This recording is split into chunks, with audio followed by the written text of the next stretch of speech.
এরকম একটা বৃহৎ রাজনৈতিক দলে অনেক প্রার্থী থাকে, যাদের প্রত্যাশা থাকে, তারা হয়তো তাদের প্রত্যাশা অনুযায়ী তারা পায় নাই, তারা নমিনেশন চেয়েছিল। আমাদের অনেক যোগ্য প্রার্থীকে আমরা বলতে গেলে বঞ্চিত করেছি। আমরা তাদেরকে ডেকে বোঝানোর চেষ্টা করছি।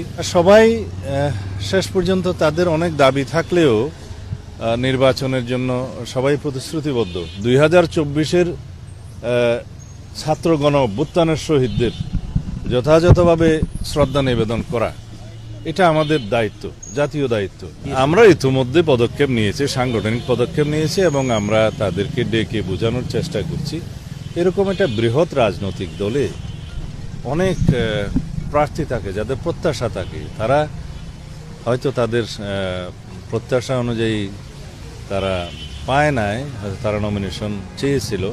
কিন্তু বৃহত্তর স্বার্থে, আমাদের আসন সমঝোতার স্বার্থে এবং পার্লামেন্টে আমরা মাল্টি পার্টি রিপ্রেজেন্টেশনের জন্য যেটা বলি আর কি, বহু পার্টির যে একটা প্রতিনিধিত্ব থাকবে, সেটার স্বার্থে আমরা অনেককেই, আমাদের অনেক যোগ্য প্রার্থীকে আমরা বলতে গেলে বঞ্চিত করেছি।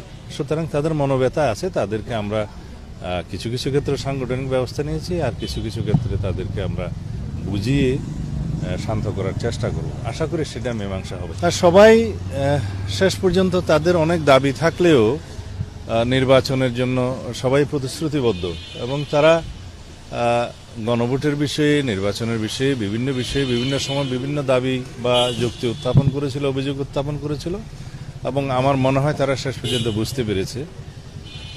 এখন তাদের যদি কোনো অভিযোগ থাকে নির্বাচনের লেভেল প্লেয়িং ফিল্ড এবং ইত্যাদি সম্পর্কে, সেগুলো নির্বাচন কমিশনে তারা জানাবে। নির্বাচন কমিশন এবং সরকার মিলে সেটা যথাযথভাবে অ্যাড্রেস করবে, সেটা আমরা আশা করি।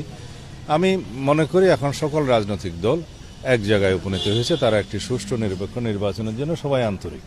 জনগণ অবশ্যই 2024-এর ছাত্র গণ অভ্যুত্থানের শহীদদের যথাযথভাবে শ্রদ্ধা নিবেদন করা, এটা আমাদের দায়িত্ব, জাতীয় দায়িত্ব। আমাদের নেতা, বিএনপির ভারপ্রাপ্ত চেয়ারম্যান অনেক আগেই সেটা করতে চেয়েছিলেন, কিন্তু বিভিন্ন কারণে আমাদের এখনো সেই যাত্রাটা সম্ভব হয়ে ওঠেনি। এই শহীদদের প্রতি বিনম্র শ্রদ্ধা নিবেদন করা এবং তাদের কবরে জিয়ারত করা, এটা জাতির প্রত্যাশা। গণ অভ্যুত্থানের শহীদদের আমরা ধারণ করি, এবং আমাদের সেই চেতনাকে ঊর্ধ্বে তুলে ধরতে হবে। তার জন্যেই তার যাওয়া। এখানে নির্বাচন আচরণবিধির কোনো বিষয় নেই। এই দৃষ্টিকোণ থেকে আমরা দেখি, এবং সবাইকে অনুরোধ করব